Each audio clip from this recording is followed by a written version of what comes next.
कथा प्रारंभ होत है। सुनहो वीर हनुमान, आसन आए विराजिए। तेज पुंज बलवान सियावर, रामचंद्र जी की जय। पवन सुत हनुमान जी की जय। हे देव स्वामी, आपके अभिषेक के लिए गुरुजी की आज्ञा पाकर मैं सब तीर्थों का जल लेता आया हूँ। उसके लिए क्या आज्ञा होती है? एक मनोरथ बड़ मन माही, सबय सकोच जात कही नाही। कहूँ तात प्रभु आय सुपाई, बोले बानी स्नेहर सुहाई। मेरे मन में एक और बड़ा मनोरथ है, जो भय और संकोच के कारण कहा नहीं जाता। श्री रामचंद्र जी ने कहा कि हे भाई कहो। तब प्रभु की आज्ञा पाकर भरत जी स्नेह पूर्वक सुंदर वाणी बोले। चित्रकूट सुच थल तीरथ बन, खग मृग सर सर निर्झर गिरिगन। प्रभु पद अंकित यवन विशेषी, आयस हो तन आवो देखी। आज्ञा हो तो चित्रकूट के पवित्र स्थान, तीर्थ, वन, पक्षी, पशु, तालाब, नदी, झरने और पर्वतों के समूह तथा विशेषकर प्रभु आपके चरण चिन्हों से अंकित भूमि को देखाऊं। अवश्य अत्रि आयस सिर धरहु, तात विगत भय कानन चरहु। मुनि प्रसाद बनु मंगल दाता, पावन परम सुहावन भ्राता। श्री रघुनाथ जी बोले, अवश्य ही अत्रि ऋषि की आज्ञा को सिर पर धारण करो। उनसे पूछकर वे जैसा कहें वैसा करो और निर्भय होकर वन में विचरो। हे भाई, अत्रि मुनि के प्रसाद से वन मंगलों का देने वाला परम पवित्र और अत्यंत सुंदर है। ऋषि नायक जह आय सुदेही, राख्यों तीरथ जल थल तेहि। सुन प्रभु बचन भरत सुख पावा, मुनि पद कमल मुदित सिरुनावा। और ऋषियों के प्रमुख अत्रि जी जहाँ आज्ञा दें, वहीं लाया हुआ तीर्थों का जल स्थापित कर देना। प्रभु के वचन सुनकर भरत जी ने सुख पाया और आनंदित होकर मुनि अत्रि जी के चरण कमलों में सिर नवाया। भरत राम संवाद सुन, सकल सुमंगल मूल। सुर स्वारथी सराहि कुल, बरसत सुरतरु फूल सियावर।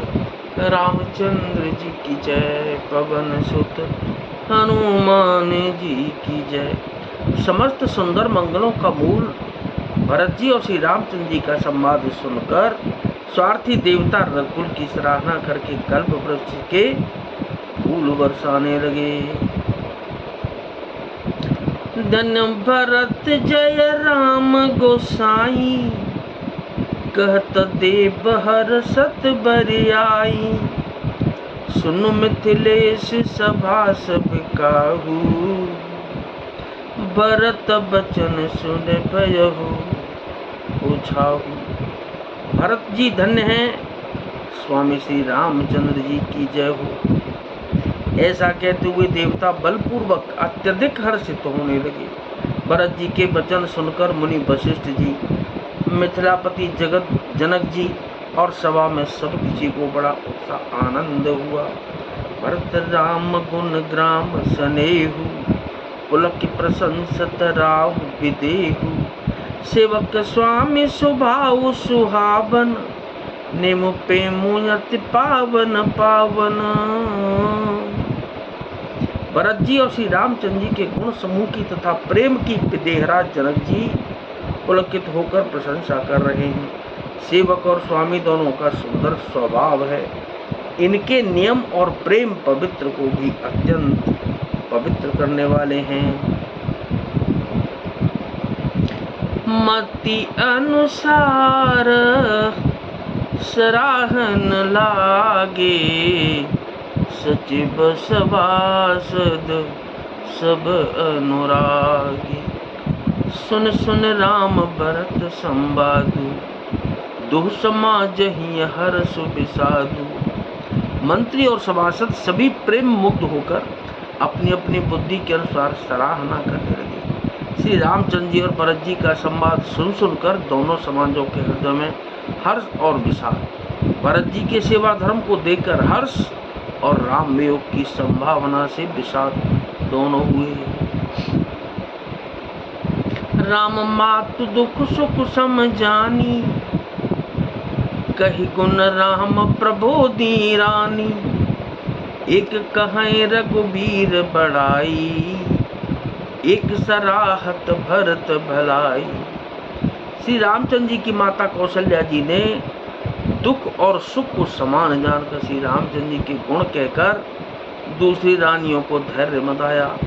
कोई श्री राम जी की बड़प्पन की चर्चा कर रहे हैं तो कोई भरत जी के अच्छेपन की सराहना करते हैं। अत्रि कहिउ तब भरत सन, शैल समीप सुकूप।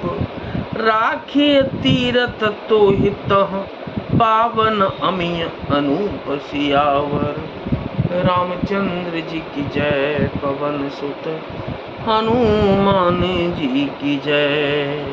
तो क्या नाथ सकल संपदा तुम्हारी, मैं सेवक समेत सुत नारी।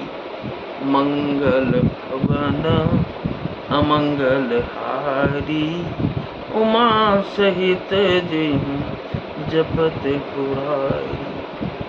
तब अत्रि जी ने भरत जी से कहा कि इस पर्वत के समीप ही एक सुंदर कुआं है। इस पवित्र अनुपम और अमृत जैसे तीर्थ जल को उसी में स्थापित कर दीजिए। कथा विसर्जन हो तो है, विदा हो हनुमान। राम लखन और जानकी मैया, सदा करें कल्याण सियावर। रामचंद्र की जय, पवन सुत हनुमान जी की जय।